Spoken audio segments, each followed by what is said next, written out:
Assalamualaikum warahmatullahi wabarakatuh. Hai semuanya. Ketemu lagi di section #KepoSpace dan kita masih di playlist teknik formulasi dan produksi biofarming. Di video kali ini saya ingin ngebahas dengan teman-teman semuanya tentang formulasi dan produksi untuk pestisida nabati.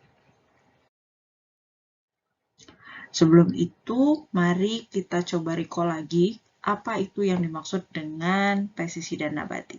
Seperti namanya, ketika kita mendengar istilah kata nabati, maka yang terfikirkan di kepala kita pasti adalah tentang tumbuhan.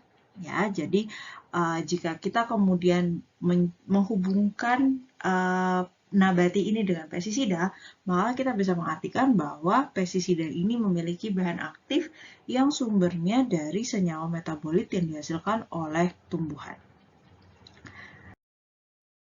Karakter utama dari senyawa metabolit yang dihasilkan oleh tumbuhan itu adalah volatil. Ya, jadi memang sebagian besar senyawa metabolit sekunder, terutama yang biasanya digunakan dalam pestisida nabati, cenderung gampang menguap. Ya, sehingga kita butuh satu cara supaya karakter bioaktif dari senyawa metabolit ini bisa kita pertahankan, tidak gampang menguap, dan itu kita lakukan menggunakan formulasi.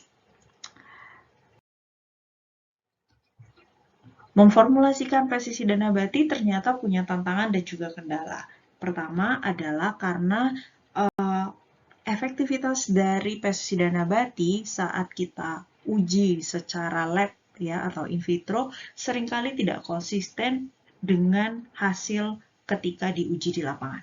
Sehingga memang butuh satu rentetan pengujian yang komplit untuk memastikan bahwa senyawa pestisida nabati ini bisa menghasilkan efek yang diharapkan baik di skala lab maupun saat diaplikasikan pada tanaman di lapangan.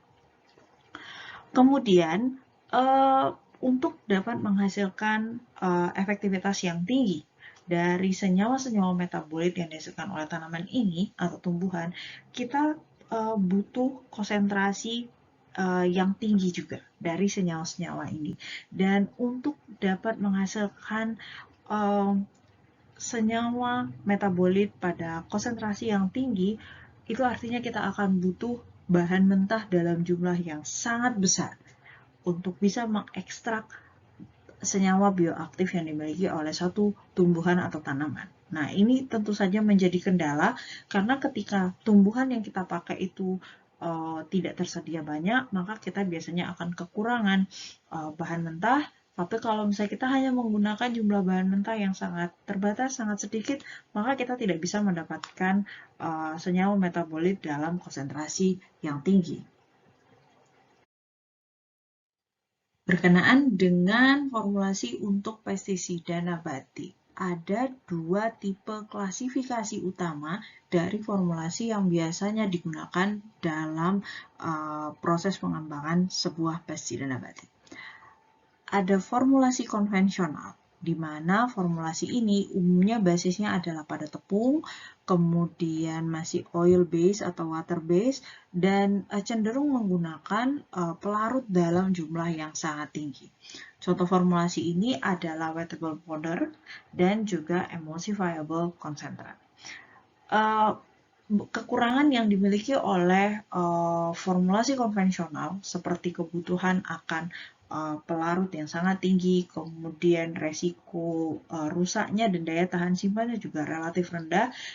Sejumlah ilmuwan mulai melakukan pengembangan, mulai melakukan modifikasi sehingga dihasilkan satu tipe formulasi yang dikenal dengan formulasi new generation atau formulasi generasi baru, di mana formulasi ini cenderung menggunakan pelarut dalam jumlah yang sangat sedikit, ya, biasanya cenderung lebih kental ke arah pasta atau bahkan sudah ke tahap powder free. Jadi sudah tidak basisnya tidak lagi tepung-tepung, ya. Contoh formulasi generasi baru ini antara lain adalah formulasi emulsion base, ya, jadi berbasis pada emulsi baik itu oil emulsion atau water emulsion atau pada misalnya micro or nano emulsion. Kemudian yang paling baru adalah formulasi dengan pelepasan terkendali atau diistilahkan sebagai control release formulation. Kita akan lihat satu persatu mulai dari formulasi konvensional. Formulasi konvensional seperti yang tadi dicontohkan, antara lain ada emulsifiable concentrat. Nah, kira-kira seperti ini. Jadi, emulsifiable concentrat umumnya terbuat dari pencampuran antara bahan aktif dengan bahan pengental dan juga pelarut. Sehingga nanti yang dihasilkan bentuknya akan seperti cairan yang sangat kental dan berat, dan sebelum diaplikasikan itu harus dilarutkan terlebih dahulu dengan air untuk kemudian bisa diaplikasikan. Model yang kedua adalah wettable powder. Ya, jadi seperti halnya bubuk susu, di mana wettable powder terbuat dari bahan aktif yang dicampur dengan bahan pemadat dan juga bahan pengurai, sehingga nanti dia akan menjadi seperti tepung, ya, teksturnya mirip-mirip seperti bubuk atau tepung, dan dalam aplikasinya pun, wettable powder masih harus dilarutkan dulu dengan air, baru kemudian bisa diaplikasikan. Untuk formulasi generasi baru, kita akan coba lihat pada contoh ini, yakni formulasi oil in water emulsion. Ya, kira-kira proses pembuatannya seperti ini, ya, di mana komposisi dari pembuatan oil in water emulsion ini antara lain senyawa bioaktifnya harus berada dalam fase minyak atau fase air, fase minyak, nggak boleh dalam fase air atau fase kering. Kemudian ada emulsifier sebagai pengental, menggunakan pelarut dalam volume yang sangat-sangat kecil, dan biasanya karena ini emulsion, maka membutuhkan agen-agen seperti antifreeze, anti beku, defoamer, kemudian perlu ada viscosity modifier untuk memastikan bahwa viskositas larutannya terjaga, dan masih juga menggunakan air tapi hanya pada volume sedikit. Nah, kelemahan dari oil in water emulsion ini adalah kecenderungan formulasi ini untuk mudah mengendap, karena memang basisnya adalah emulsion. Jadi ketika suhu tidak begitu optimal atau suhunya berada di batas di mana minyak itu kemudian akan mengendap, maka itu jadi mengganggu pada formulasinya, sehingga cenderung gampang rusak. Jenis formulasi dari formulasi generasi baru yang kedua adalah micro dan nano emulsion. Nah, di sini memanfaatkan bahan-bahan seperti surfaktan dan juga kosurfaktan dalam fase minyak, ya. Dan di sini juga senyawa bioaktifnya juga menggunakan senyawa bioaktif yang memiliki fase minyak. Masih menggunakan air tapi tidak terlalu banyak.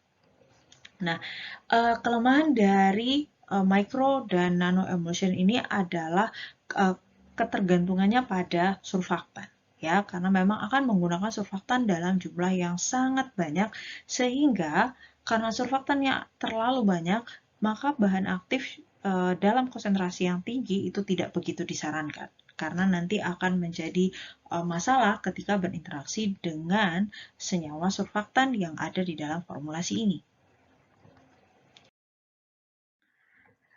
Dan formulasi generasi baru tipe ketiga adalah formulasi dengan sistem pelepasan terkontrol atau terkendali, atau yang kita sebut dengan control release.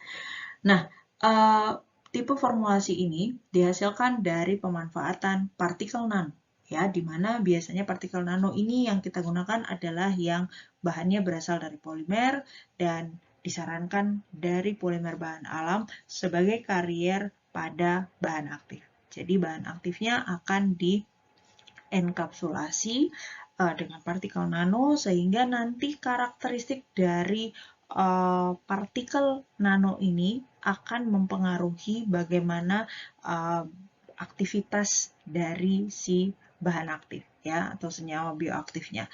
Nah, biasanya partikel nano ini akan mempengaruhi pelepasan serta mempengaruhi stabilitas dari senyawa bahan aktif tadi dan juga kelarutannya pada lingkungan. Nah, berikut adalah karakteristik dari beberapa tipe formulasi kontrol rilis. Ya, jadi kebanyakan yang dipakai dalam pestisida nabati bentuknya adalah polymer base. Jadi berbasis pada polimer, bisa dalam bentuk granula yang di-coating, ya, dilapisi, atau misalnya menggunakan nanosphere, ya, di sini diartikan sebagai pestisida yang terjerap dalam matriks, ya, jadi nanti namanya adalah nanosphere. Untuk lebih jelasnya nanti ada di video selanjutnya, silahkan cek di video selanjutnya, kita akan bahas detail mengenai nanosphere ini. Kemudian ada micro or nano encapsulation, ini juga penggunaan partikel nano sebagai media untuk melindungi bahan aktif dengan mekanisme yang agak sedikit berbeda dengan sistem matriks trap, ya. Jadi sifatnya lebih kepada melindungi, bukan menjerap di bagian dalam. Penasaran gimana partikel nano ini bisa mengendalikan pelepasan dari senyawa bioaktif yang ada di pestisida? Pastikan kamu melihat di video kita selanjutnya. Dan kalau misalnya video ini memiliki banyak informasi yang penting dan berguna untuk kamu semuanya, jangan ragu untuk like. Kalau kamu punya komen, punya masukan, punya saran, feel free untuk share. Feel free untuk tell us saran dan masukan kamu untuk video-video selanjutnya. Dan at the end, jangan lupa subscribe dan jangan lupa share ke teman-teman kalian. Terima kasih buat semua yang sudah menonton. Wabillahi taufiq wal hidayah. Wassalamualaikum warahmatullahi wabarakatuh.